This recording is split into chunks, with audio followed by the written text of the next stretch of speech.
예, 여러분 안녕하세요. 오늘도 무지 바쁜 하루입니다. 그래도 한번 찍겠습니다. 이게 뭐냐면 며칠 전에 저한테 이제 문자가 왔는데 어떤 문자가 왔냐면 교습소를 하려고 하는데 강사를 2명 써야 된다는 거예요. 그러니까 강사가 2명 있는 그런 교습소를 여러 가지 조건이 너무너무 좋아가지고 이제 계약금은 이미 거셨고 인수를 하려고 한다는 이제 그런 내용이었거든요. 근데 이미 이제 계약금을 내셔가지고 별 이렇게 할 말은 없는데 한번 교습소 하면서 선생을 쓰는 거에 대해서 한번 말씀을 드리겠습니다.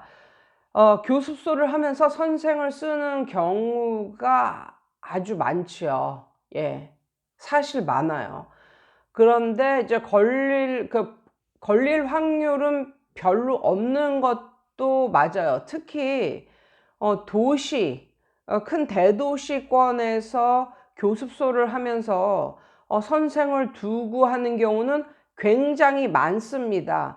굉장히 많은데 이게 학원가 안에서 이제 서로 교습소가 엄청 빽빽하게 뭐 교습소와 학원가 이런 것들이 빽빽하게 들어서 있는 그런 학원에서는 사실 서로가 경쟁을 하기도 하지만 서로가 서로를 이렇게 보호를 해줘야 또 같이 성장을 하는 거거든요. 쟤네도 교습소고 나도 교습소인데 나도 학원 쓰고 아니 선생 쓰고 쟤네도 선생 쓰고 뭐 이러다 보니까 서로 고소고발 뭐 이런 게 거의 없어요. 예, 거의 없어요. 그런데 오히려 서울 외곽이나 농촌 지역 그런 데서는 자기네들끼리 잘 해먹고 있었는데 어디선가 누가 와가지고 뭘 차렸어. 그러면은 아무래도 견제 대상이 되는 거죠. 거기다가 선생까지 두면은 이제 교육청에 신고를 하고 뭐 이러는 거예요. 아무튼 제가 봤을 때 교습소를 하면서 선생을 쓰는 건 불법인데 이 불법을 이제 하면서도 교습소를 계속 운영을 하는 분들도 계속 많고 그들이 뭐 교육청에 발각이 돼 가지고 벌금을 낼 확률은 한 10%? 예. 10%에서 10% 미만 정도로 미비합니다. 그래서 이제 그러시는 분들이 많은데 중요한 것은 한번 걸리면요. 굉장히 세게 나가요. 세게 벌금이 나가요. 그러니까는 제가 들은 바로는 가까운 지인인데 들은 바로는 한 600만 원 정도 벌금이 나가는데 뭐 만약에 건강상의 문제로 뭐 이런 식으로 쓸 수밖에 없었다 뭐 이런 식이면은 뭐 병원 진단서 뭐 이런 걸 제출을 하고 막 그러면 거기에서 한 3분의 1 정도는 깎아준답니다. 깎을 수가 있대요.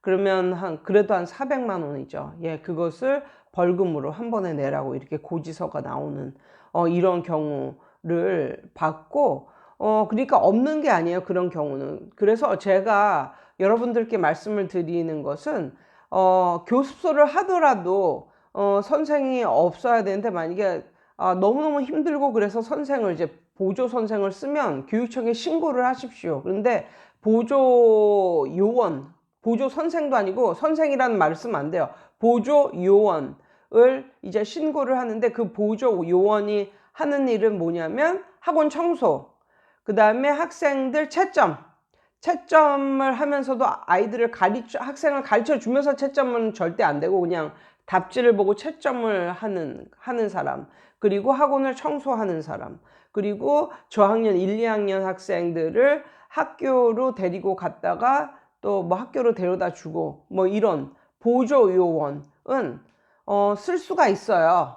그래서 교육청에 차라리 신고를 하세요. 이 사람은 보조 요원입니다. 이렇게 그러면 그 사람 앞으로 월급이 나가는 것도 이렇게 세금 계산할 때 감면을 받을 수 있는 그런 게 되는 거고, 예, 그렇습니다. 근데 가장 이제 걱정이 되는 건 뭐냐면 한 명 정도야 그런 식으로 이제 올리면 이제 되는데 중요한 거는 교습소인데 원장이 있고 밑에 강사를 2명을 쓰고 한다는 거죠. 그리고 원장은 하지 않고 밑에 강사를 2명을 쓰고 할 때, 이거는 약간 좀 위험한 게 조금 더 올라가는 거예요. 그러니까는 교습소 하면서 원장도 가르치는데 옆에서 보조 강사 두고 이렇게 하는 거는 그렇게 뭐 리스크가 없는데, 교습소를 하면서도 원장은 별로 아무것도 안 하고 밑에 보조 강사 둘을 쓰면서 이렇게 한다. 이거는 조금 더 리스크가 올라가는 것이고요. 그리고 이게 뭐 발각이 되지 않았어. 그러니까 뭐 몇 년을 해도 그렇게 보조 강사를 쓰고 이렇게 해서 발각이 되지 않음에도 불구하고 그렇게 하는 것을 별로 강추하지 않는 이유가요. 제가 추천을 하지 않는 이유가, 그러니까 안 걸려서 벌금도 두드려 맞지 않았어. 그럼에도 불구하고 제가 이것을 추천하지 않는 이유가 있어요. 그 이유는 뭐냐면, 이것은 제 친구 얘긴데요. 제 친구가 이제 그 평촌에서 교습소를 하면서 너무너무 힘들어서 강사를 썼어요. 근데 제 친구는 잘 되는 교습소였죠. 아주 잘 되는 교습소였어요. 그러니까 교습소도 작은데 애들을 많이 가르치고 보조 강사까지 두면서 애들을 가르치고 이 정도였으니까 굉장히 잘 되는 그런 케이스였는데, 제 친구도 보조 강사를 1명인가 2명인가 이렇게 쓰고 이제 했단 말이에요. 열심히 했는데 결과는 어디에서 나쁜 점이 발생이 되냐면요, 교습소는 학원과 다르게 선생을 쓸 수가 없잖아요. 그러므로 선생의 월급으로 나가는 것, 이런 것을 세금 감면을 전혀 못 받는 거예요. 그러니까 예를 들면 교습소 매출이 사실은 원장 하나에 선생 2명 해가지고 년 뭐 1200만 원, 년이 아니구나, 월 1200만 원 이렇게 매출을 올렸단 말이에요. 그러면 이게 만약에 학원인 경우라면 뭐 각종 집기, 그 다음에 뭐 선생님 뭐 월급, 뭐 아니면 책값, 이런 게 다 책정이 돼가지고 결국은 세금을 아주 조금 내는 그런 게 되는데, 이게 교습소가 벌써 1년에 한 1200만 원 매출이 이렇게 잡혀 버리는데 밑에 강사가 둘이 있어. 그럼에도 불구하고 그 강사는 그 교육청에 올릴 수가 없는 강사들이잖아요. 그러다 보니까 이 강사들이 번 뭐 그런 것까지 다 그냥 이 원장 혼자 번 거로 이게 책정이 되는 거예요. 그래서 제 친구 같은 경우는 건강 그 보험료 그것도 엄청 세게 나왔고, 그 다음에 그 세금이 엄청 세게 나왔습니다. 그러니까 밑에 그 강사들한테도 돈이 많이 월급이 나갔을 텐데 그게 전혀 책정이 안 되는 거예요. 못 하는 거죠. 왜냐하면 교습소는 혼자 해야 되는 것이기 때문에. 그래서 결국은 제 친구가 이거는 뭐랄까 빚 좋은 개 살고 뭐 이런 느낌이 들었다고 그러더라고요. 이 선생들 벌어 먹이기 위해서 내가 애들을 더 가르치는 건가? 뭐 이런.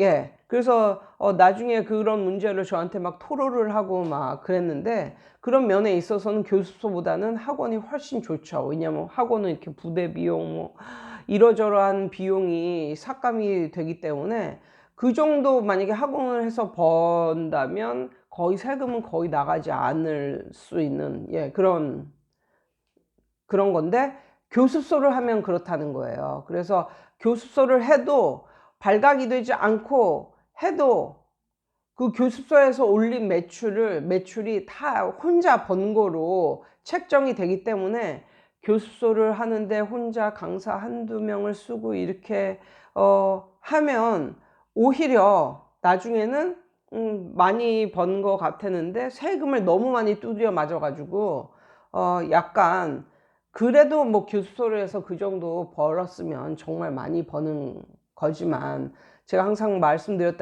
드렸다시피 배보다 배꼽이 더 클 수는 없어요. 예. 그래서 정말 잘하고 계시는 건데 그럼에도 불구하고 요런 약점이 있다. 예, 요런 약점이 있다.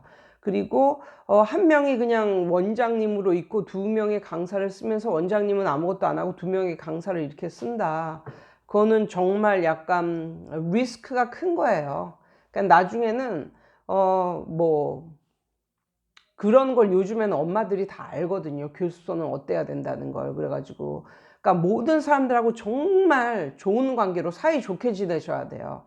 항상 주위 사람들과 주위 뭐 학원들과 교습소들과 그다음에 부모님들과 학생의 부모님들과 나중에 기분 나쁘면 학생의 부모님이 찔릴 수도 있어요. 예, 그런 식으로.